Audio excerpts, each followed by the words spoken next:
జపమాల ప్రేక్షకులకు నమస్కారం. ఓం వరవరదాయ విజయ గణపతే నమః. శ్రీ గురుభ్యో నమః. శ్రీమాత్రే నమః.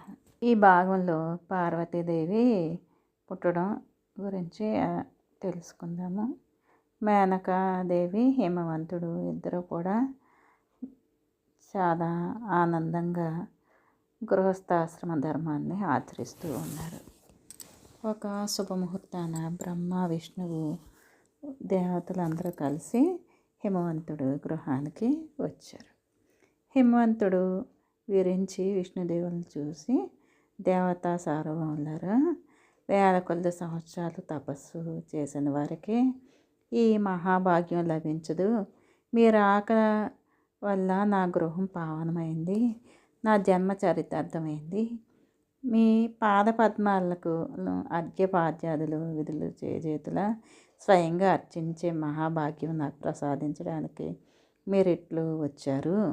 మీ నిర్ణీత మీ కటాక్షానికి నాకు ఎంతో సంతోషంగా ఉంది అని బ్రహ్మానంద భరితుడే వందనాలు ఆచరించి హిమవంతుడు మేనక సమేతంగా కేశవాది దేవతలకు పాదపద్మాలకు అభిషేకం చేసి పువ్వులతో అర్చన సాగించి నమస్కరిస్తాడు.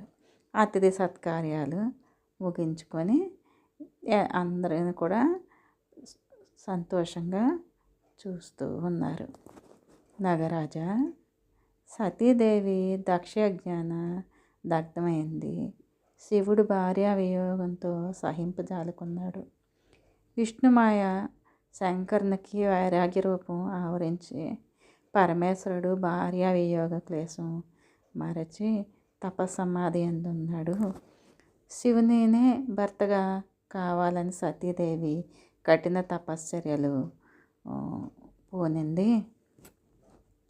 నీవిప్పుడు ఆదిశక్తి గూర్చి తపమనరించి లోకమాతను ప్రత్యక్షం చేసుకో. వరప్రధాన సమయాన పరాశక్తిని నీ కడుపును పుట్టి ముద్దు ముచ్చట తీర్చవలసినగా ప్రార్థించు. ఆ తర్వాత శివుడు నీకు అల్లుడు కాగలడు, ఆ భాగ్యం సంప్రాప్తిస్తుంది అని అంట. రాక్షస లోకాన తారక రాజైన విశృంఖల వీర విహారం చేస్తూ విజృంభిస్తున్నాడు. ఆ దానవ చక్రవర్తి దాటికి దేవతలు తల్లడిల్లిపోతున్నారు. పార్వతీ పరమేశ్వర్ల గర్భవాసాన జన్మించిన కుమారుని వలన దేవతలకు సుఖశాంతి భద్రతలు సమకూరును అని ఆదేశించి వెళ్ళిపోతారు. దేవతల ఆదేశానుసారం మేనక హిమవంతులు జగన్మాతను గూర్చి జపతప అనుష్ఠానం నిష్టలుగా చేసి, బ్రహ్మాది దేవతలు వింధ్యాచలంపై ఈశ్వరుని గూర్చి తపస్సు వనరిస్తున్న పరమేశ్వరుని సన్నిధానంకి జగదీశ్వరి, వేదాంత విధులు నిన్ను వర్ణింపజాలక ఆఖరికి మనసునందు ఊహించుకొని సైతం వీలులేని నీ చితిలాసము మేమెంత వర్ణించగలము. సవితృ దేవతాత్మకమగు సావిత్రివి నీవు. నిన్ను కొనియాడేడు వారిలోను కాపాడాడు గాయత్రీదేవి నీవు. గాయతం త్రాయత ఇతి గాయత్రి పరా పశ్యంతి మధ్యమ వైఖరి రూపమున వెలయు వాగ్దేవతగు సరస్వతీదేవి నీవు. ఇది అని అననేలా వెలుగుకు వెలుగు ఉందే తేజ స్వరూపిణివి నీవు. నిద్రారూపమును సమస్త జీవరాశుల ఎందు ఆహరించి మాయామోహితులను వనర్చి విశ్వ మోహినివి నీవు. చేతనాచేతనములచే నిబిడీకృతయగు ఈ దృశ్య ప్రపంచం నీ ప్రకృతి స్వరూపము. తల్లి దయామయి, మాం పాహి మాం పాహి మాం పాహి మాం, శ్రీ రాజరాజేశ్వరి పాహి మాం అని చేతులు జోడించి నమస్కరించి, శ్రీమాత నీకు తెలియందే ఉన్నది. తొలి జన్మమున దక్ష ప్రజాపతి కూతురవై ఈశ్వరుణ్ణి పరిణమాడి సతీదేవిని నీవు దక్షయజ్ఞమందు యోగమాయచే సతీదేవి దేహం విసర్జించి అప్పటి నుంచి శంకరుడు ప్రాపంచిక వ్యవహారాలకు జలాంజలి వదిలి, అంటే నీరు వదిలి సదాశివుడే తపము సలుపుచున్నాడు. ఈ అవకాశము పురస్కరించుకొని తనని ఎదిరించేవారు లేరని చెప్పి తారకాసురుడు దేవతలను చిత్రహింసలు పాలు చేస్తున్నాడు. దేవతలు దిక్కులేని బిక్కమొఖం వేసి మిన్నుకున్నారు. ఇక నీ చిత్తము మా భాగ్యము అని దీనముగా ప్రార్థిస్తారు. ఇలా తన్ని వచ్చి జగదీశ్వరిని ఇలా అడగడం వల్ల దేవముని బృందులారా, మీ మనోభీప్స్తము నేను ఎరుగుదును. ఈశ్వరుడు సతీ వియోగ క్లేశము భరింపజాలక నా దేహమును వీపుపై ఉంచుకొని ముజ్జగాలు సంచరించుచుండగా శ్రీ మహావిష్ణువు ఆమెను మాయామోహితుని గావించాడు. అందువలన పరమేశ్వరుడు సతీదేవి దేహాన్ని కాశీ ఘట్టం నందున ఉంచి వైరాగ్యంను పూనాడు. నేను మేనక హిమవంతుల పుత్రికనై మీ ఇడుములు బాపెదను. మీరిక భయము పొందక నిశ్చింతగా ఉండండి. మేమే నెలవలకు వెళ్ళండి అని అభయం ఇస్తుంది. దేవమునులు సంతోషించి జగదీశ్వరి అంతర్ధానం పొందింది. వారెల్లరూ వింధ్యాచలం నుంచి మరలి వచ్చారు. పరదేవత సాక్షాత్కారము. మేనక హిమవంతులు పరదేవతను గూర్చి చైత్రశుద్ధ పాడ్యమి మొదలు 7 వారాలు నియమంచే పూజిస్తారు. నిద్రాహారాలు మాని పరాశక్తి అందే దృఢ చిత్తంతో నిలిపి మిక్కిలి భక్తి శ్రద్ధలతో ఆరాధించి ఆ దంపతులు లోకేశ్వరిని సందర్శనము ఆ లోకేశ్వరి మాత సందర్శనం ఇచ్చింది. మేనక హేమంతులు కనులు మిరుమిట్లు గొలుపునట్లుగా అరుణకిరణ కాంతుల దశ దిశలా వ్యాపించి కోటి సూర్యులు ప్రకాశంతో అమ్మవారు పిలసిల్లు తేజోరాశి ఎందొక దివ్య మంగళ విగ్రహం ఆవిర్భవించింది. జగన్మాత సందర్శనము మేనకా హేమంతులు సంభ్రమాశ్చర్యంతో సంతోషంతో తనవి తీరా పాదాలు మొదలు కిరీటం వరకు బ్రహ్మానంద భరితులే చూస్తూ నేత్రోత్సవం వదిలించుకుని కనకాంగద కేయూరల ఆ మణి ఆ జగన్మాత భుజాలను అలంకరించుకొని చెరకుగడ పాశము అంకుశము పుష్పములను 4 చేతులందు త్రిపుర సుందరి ధరించింది. భువనేశ్వరి ముఖాన మహాతిశయం సౌందర్య లావణ్యాలు వెదజల్లుతూ ప్రవహింప చలించడి చేపల వలె ఆమె కనుదోయి చూచుటకు తనివి తీరకుండింది. చంద్రుని అందలి కళంకముల వలె ఆమె ముఖ కవళికలు కమ్మని కస్తూరి బొట్టు కాంతులేనుచుండెడి ముద్దు ముచ్చటగానున్న ఆమె ముంగురులు మణిమయ కిరీటములు మురిపించుచూ ఉంది. మేనక హేమంతులు పరమేశ్వరిని చూసి నేత్రానందమును భరింతుడై నిరంతరము ఆమెను చూస్తూ ఆ దంపతులు అలా ఉండిపోయారు. మనసు వెళ్ళూరుతుంది.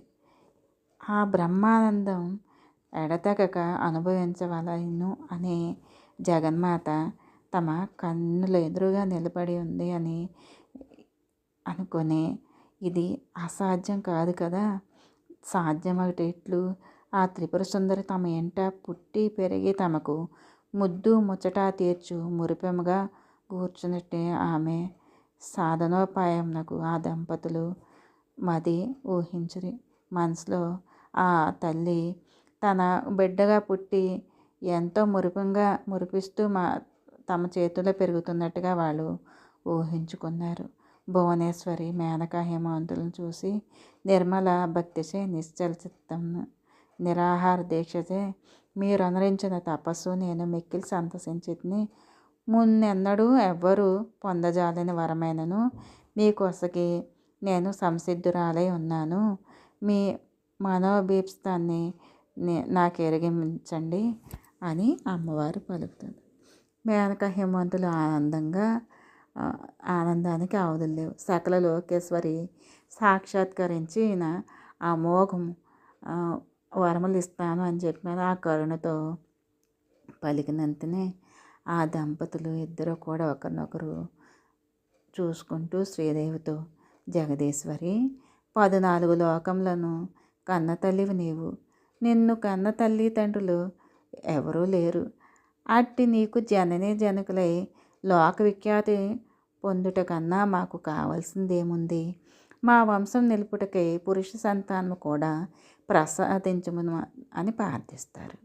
పరమేశ్వరి ఆ పుణ్య దంపతులను ఉద్దేశించి, మీ గర్భవాసాన నేను ఉదయించదును, మీ వంశాభివృద్ధికై 9 కుమారులు మీకు ప్రసాదించి తిని అని పలికి అంతర్ధానమే. మేనక హిమవంతులు పట్టరాని ఆనందం తన పట్టణానికి చేరుకుంటారు. ఆ పుణ్య దంపతులు సంసారిక సుఖం అనుభవించుతూ అతిథి అభ్యాగతలను చూస్తూ గృహస్థు జీవితాన్ని గడుపుతూ ఉన్నారు. మేనక గర్భవతి అయింది. హిమవంతుడు గర్భదోష పరిహారానికి గర్భస్థ శిశువు సంరక్షణార్థం పుంసవన సీమంతాన్ని వైభవపేతంగా జరిపిస్తాడు. 10 మాసాలు అయిన తర్వాత శుభస్థితి పొందిన ఉచ్చగతి ఉండగా మేనక మైనాకుడిని ప్రసవిస్తుంది. హిమవంతుడు మేరలేని ఆనందంతో షోడశ మహాదానాలు బ్రాహ్మణులకు వసకి సమస్త దేవతలను ఆరాధిస్తాడు. మేనక గర్భవాసాన ఇట్లే 9 పుత్రులు ఉదయిస్తారు.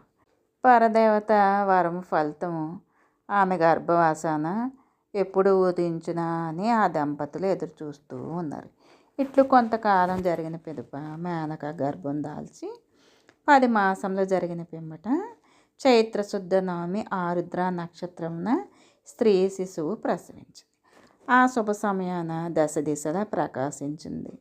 చల్లని పిల్లగాడుపులు హాయిగా వీచి ఎల్లరకు మనసున ఉల్లాసంగా ఉంది.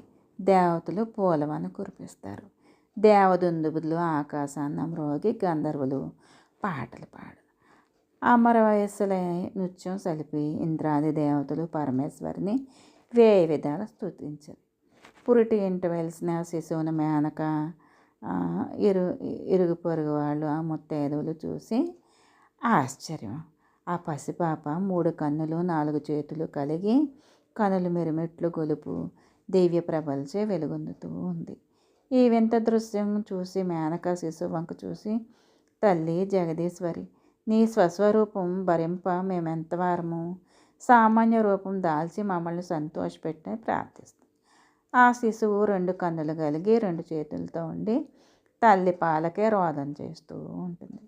మేనక పట్టరాని ఆనందమున ఆ శిశువును మక్కువతో తను చనుపాలిచ్చి లాలించింది. పర్వతరాజపుత్రిక కావున ఆమెకు పార్వతి అనే వ్యవహార నామం. మేనక హిమంతుల పసిపాపను అల్లారు ముద్దుగా పెంచుతూ ఉన్నారు. పెంచి పెద్ద చేశారు. పార్వతి బాలక్రీడలు విందాము. పార్వతీదేవి బాలక్రీడలు ముల్లోకవాసులకే వింత చూపెట్టుచున్నది. తల్లి తండ్రుల మాటలు గూర్చి వివరింపనేలా క్రూర మృగాలను సింహసార్థులను చెవులు పట్టుకొని నులిమి అవి గాండ్రింప ఆవిడ సంతోషం చప్పట్లు చరుస్తూ ఉంది. ఆ జంతువుల తోకలు పట్టుకొని లాగుతూ ఉంది. వన్యమృగాలపై ఎక్కి నవ వాహనాల వలె పార్వతీదేవి ఊరేగించి బంతి ఆట ఆడుచు నేనే బ్రహ్మాండాలను బంతుల వలె ఆటలాడుచున్నా అని పలుకుతూ బొమ్మలను పెట్టి ఆడుకుంటూ 33 కోట్ల దేవతలు నా ఆట బొమ్మలు, నేను ఆడించినట్లు వారు ఆడవలసిన వారు సుమ అని తెలుపుతూ గుజ్జనగుళ్ళు గట్టి ఇది నా సృష్టి అని పలుకుతూ వాటిని చేతులతో బాగుగా నిమిరి ఇది నా పాలన విరగదొక్కి ఇది నా సంహార కార్యం అని కిలకిల నవ్వుతూ ఉంది. పార్వతీదేవి తన 7 వారాలను కూడి హాయి మేరగా ఆడుతూ పాడుతూ కాలంను గడుపుతూ ఉంది. ఆ తల్లి తండ్రులను విద్యాభ్యాసం అనురించాలని తన కుమార్తెకు సంకల్పం చేసుకొని సరస్వతీదేవిని చదువుల రాణిగా నియమించిన పార్వతీదేవి చదివి నేర్చుకోవలసినదేమున్నది, లోకాచార సంప్రదాయాలను అనుసరించి గురువు నిమిత్త మాత్రుడ అవును. అక్షరాభ్యాసము మొదలు వేదాంగాలు వేదాంత శాస్త్రాలు ఉపనిషత్తులు ఇవన్నీ కూడా మానస సరోవరంను రాజహంస చేరినట్లు పార్వతీదేవిని తమంతట తామే చేరి భాషించినవి. కవిత్వము, సంగీతము, చిత్రలేఖనము, నృత్యము ఇవి లలిత కళలు పార్వతీదేవికి పుట్టుకతోనే అలవడినవి. మేనక హేమవంతులు తమ బిడ్డ విద్యా పాఠవాలను పరికించి ముక్కును వేలేసుకొని ఆశ్చర్యంగా చూస్తూ ఉన్నారు. గురువునకు దక్షిణ తాంబూలాలు ఇచ్చి సత్కరించారు. పార్వతీదేవికి యుక్త వయసు వచ్చింది. సామగానలోలుడని శ్రీ పరమశివుణ్ణి వేదంచే స్తోత్రం అందరించు ఈశ్వరుని రూపంను చిత్రింప అది హిమగిరి అను గోడకు శోభను కూర్చుంది. ఆ చిత్రఫలకమును చూచిన వారులకు శివుడు కైలాసమును వదిలి మంచుకొండను ఆశ్రయించిన ఏమి అని విభ్రాంతి పొందుచూ ఉన్నారు. శివునిపై శ్లోకాన్ని రచించి కోటి వేణలు పలికేలాగా హాయిగా మీటినట్లు కమ్మగా పఠించి పశువుల మేతమేయట మాని వినుచు ఆనందిస్తూ ఉన్నాయి.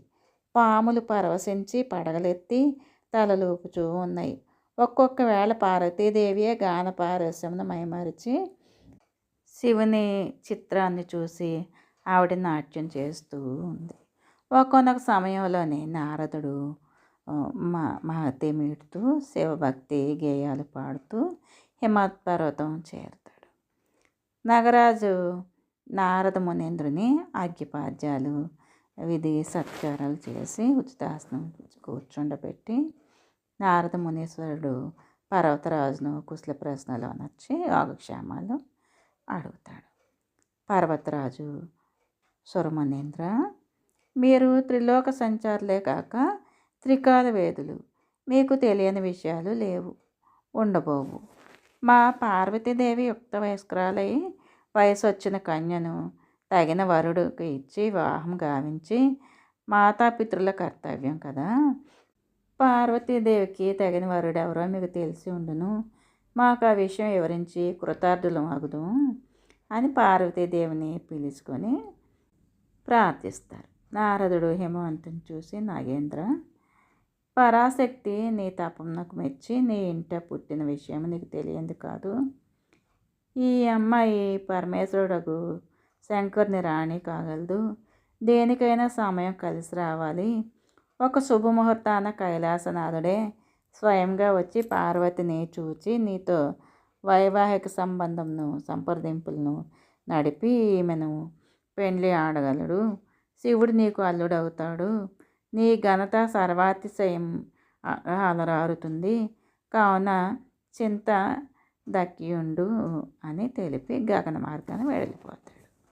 హిమవంతుడు మేనకను చారపిలుచుకొని దేవి నారదుడు ఆడిన సుధా మధురోక్తులను దక్షిణయజ్ఞం సతీదేవి దగ్ధమైన పిదప శివుడు ఆమె దేహాన్ని మూపున వేసుకుని దేశదెమ్మరే తిరుగాడుచు కాశీపట్నం చేరాడు. విష్ణుదేవుడు శివునికి మాయను కల్పించి విరాగ ముదయింపచేసి సతీదేవి దేహాన్ని కాశీ యందు స్థాపించబడినది. శివుడు ఆ మాయామోహితుడవుట ఏమి అన్న సంశయము వదులుము. జనన మరణములు ప్రవాహ రూపమగు సంసారమును తగులుకొనిన మానవాళిని ఉద్ధరించి జన్మరాహిత్యము వనరించు శ్రీ మహావిష్ణువు దశావతారాలు దాల్చి నానా యోనులందు ఉద్భవించలేదా. కావున శివుడు విరాగి అయి ఘోర తపం వనరించుచున్నాడు. ఈ విషయం అంతయు ముందే బ్రహ్మాదుల వలన నేను విని ఉంటిని అని తెలుపుతాడు. ఈశ్వరుడు భక్త శంకరుడు పార్వతీదేవి తపమరించి శివుని సంతసింపచేసి మెప్పు పొందిన శంకరుని రాణి కాగలదు అని నిర్ణయించుకొని పార్వతీదేవి చెంతకు వెళ్ళి, తల్లి, దేవముని తెలిపిన విషయం నీవు వింటివి కదా. నీ మనసు ఏనాడో ఈశ్వరార్పితమైంది. తపమనరించి శివుని మెప్పించి ఆ భక్త సులభుడు నిన్ను ఆదరించి అర్ధాంగిగా స్వీకరిస్తాడు. నీ భాగ్యమే మహాభాగ్యము. నీ మూలమున మేము ధన్యత పొందగల అని హేమంతుడు అంటాడు. పార్వతీదేవి తపస్సు చేసేయడానికి జనకులు ఇద్దరూ కూడా అనుమతిస్తారు. అని సూతుడు సౌనకాది మహామునులతో తెలుపుతాడు. ఇక అంగారక జననం విందాము తర్వాయి భాగంలో. ఓం నమ శివాయ.